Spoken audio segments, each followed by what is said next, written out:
Today I'm going to show you how to make your own shoulder rest.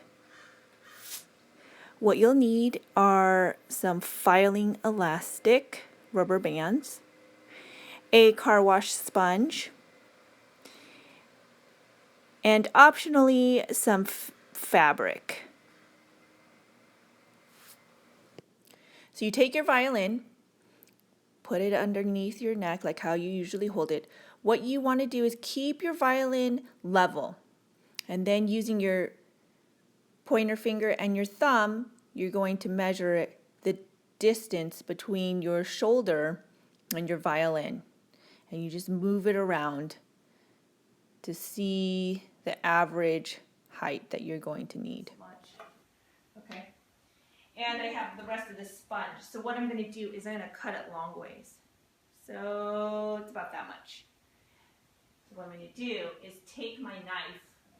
Okay, I have a knife, a regular serrated knife, and then I have a cutting board, and I'm just going to cut down. Okay, just cut. It's going to be hard to cut all the way.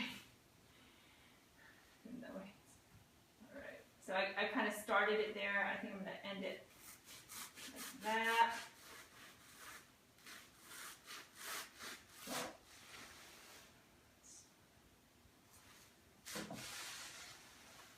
Okay. And cut it too straight so I can see one part's a little fatter than the other side. Okay. All right. Ooh, it looks like a violin. Okay. So anyways, so I have this. Looks great. So now I'm going to test it. I see that this side's a little thicker. So I probably want to put the thicker side on this side. We'll see. You can flip it around. You can just play around with it and see what you like. Okay, and then what you do is you take the filing label, flip it in, okay? And then you just put the sponge there. You don't have to, and then you just hook it onto the side. Okay, so then you just move it around so that it goes to the right spot. Okay, and then, ooh, it feels so... So after I've cut this sponge, I think it looks kind of ugly.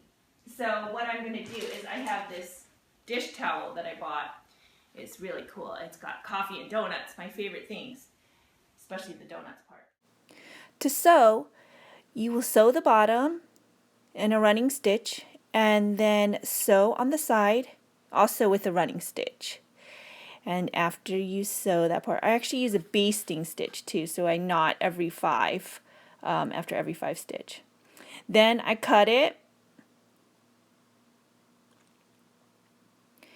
and then I leave the top open so that I could squeeze the sponge in there. So I stuff the sponge into this little bag, and then I sew the top. To attach it, I use the elastic just like I showed you in the beginning. And this is what it looks like from the back.